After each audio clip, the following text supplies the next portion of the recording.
So hello guys, now we are discussing the question number 4th of 8.1 exercise chapter quadrilaterals.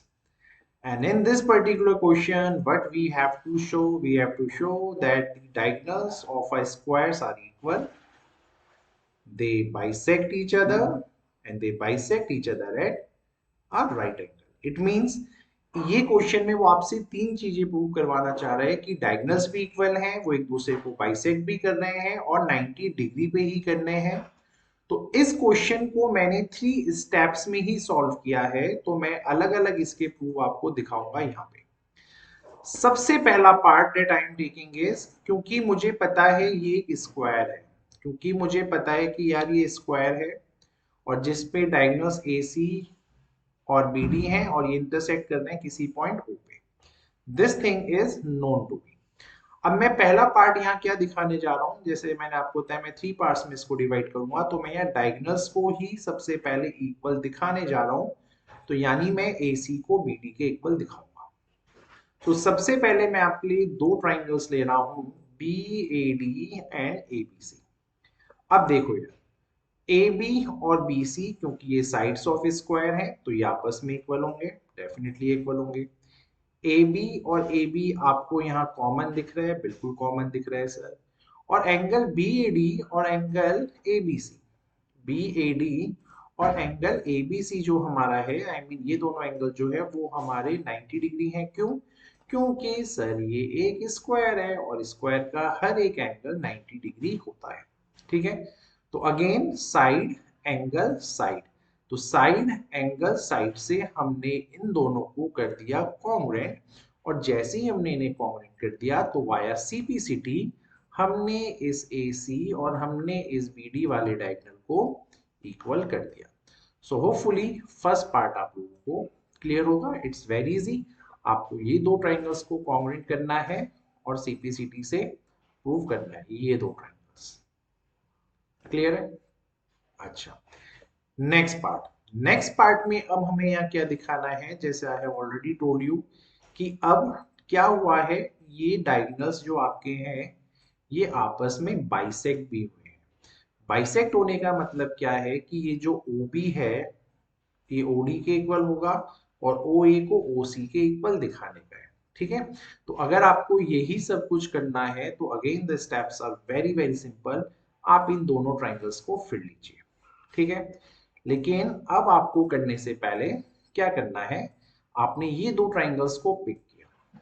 सबसे पहले आपने बोला sir A B हमारा C D के equal है क्योंकि ये स्क्वायर्स की साइड है। ठीक है, अब यहाँ पे आती है एक सबसे इंपॉर्टेंट प्रॉपर्टी, जो आपका स्क्वायर होता है ना उसकी साइड्स बेटा इक्वल तो होती ही हैं, साथ के साथ आपकी ये साइड्स आपस में पैरेलल भी होती हैं। और अगर दो साइड्स आपकी पैरेलल हैं और ये अगर आपका एक ट्रांसवर्सल लाइन है तो ऑल्टरनेट इंटीरियर एंगल्स के हिसाब से ये दोनों एंगल इक्वल हो जाते हैं।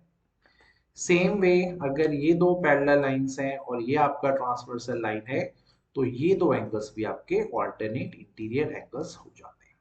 तो इसी प्रॉपर्टी को मैंने यूज करके क्या किया है, एंगल डी को एंगल बी के इक्वल बोला और एंगल सी को मैंने यहाँ पे आपके एंगल ए के इक्वल बोला। ठीक है, तो now you can read this thing, क्योंकि ए बी और सी डी आपका पैरेलल है।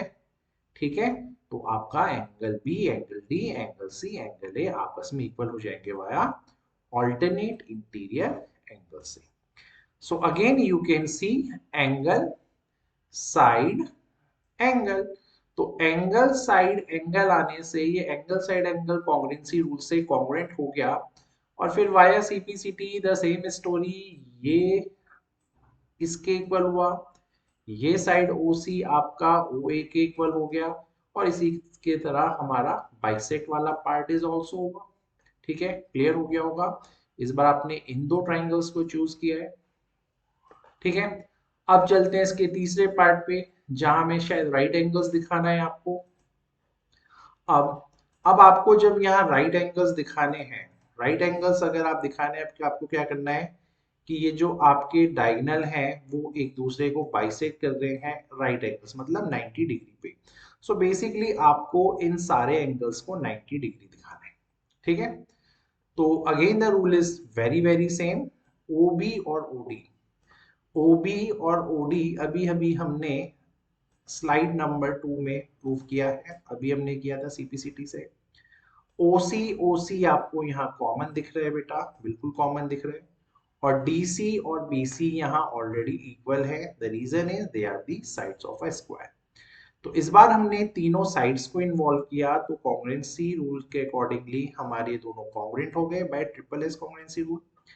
अब यहाँ पे हुआ क्या, जैसे ही ये कॉन्ग्रुएंट हो गए, आपका एंगल DOC और आपका एंगल BOC ये आपस में इक्वल हो गए वाया CPCT। अब आपको पता है किसी भी एक स्ट्रेट लाइन में जो एंगल्स आपके होते हैं, दो एंगल्स होते हैं, उनका सम 180 होता है via linear pair of angles. अब हमने क्या देखा कि इन दोनों एंगल्स का जो सम होगा उसको 180 होना है, क्योंकि ये दो एंगल्स हैं आपके अलग अलग। अब ये दोनों एंगल्स अगर आपके इक्वल हैं तो कैन आई से this is the twice of DOC। आप 2 को फिर से 180 से कट करोगे और एंगल DOC आपका 90 के इक्वल आएगा बेटा। तो इसी की तरह से ये एंगल 90 हुआ। तो सिमिलरली अगर ये 90 है तो ये भी 90 हो जाएगा, ये 90 है तो ये भी 90 हो जाएगा, ये 90 है तो ये भी 90 हो जाएगा, with the same logic of linear pair of angles. क्यों? सिंपल सी बात है यार, अगर मैं 90 तो हमारा सम 180 था, तो मैं भी 90। अब इन दोनों का भी 180 था तो ये भी 90, और इस स्ट्रेट लाइन में इन दोनों का भी 90 था, ये 90 तो ये भी 90। सो विद दिस लॉजिक ये क्वेश्चन भी आपका प्रूव हो गया। So we have proved all the three parts in this question. So hopefully the video is clear to you. In the next video, we will see the question number 5 of this particular exercise. Till then, thank you and goodbye.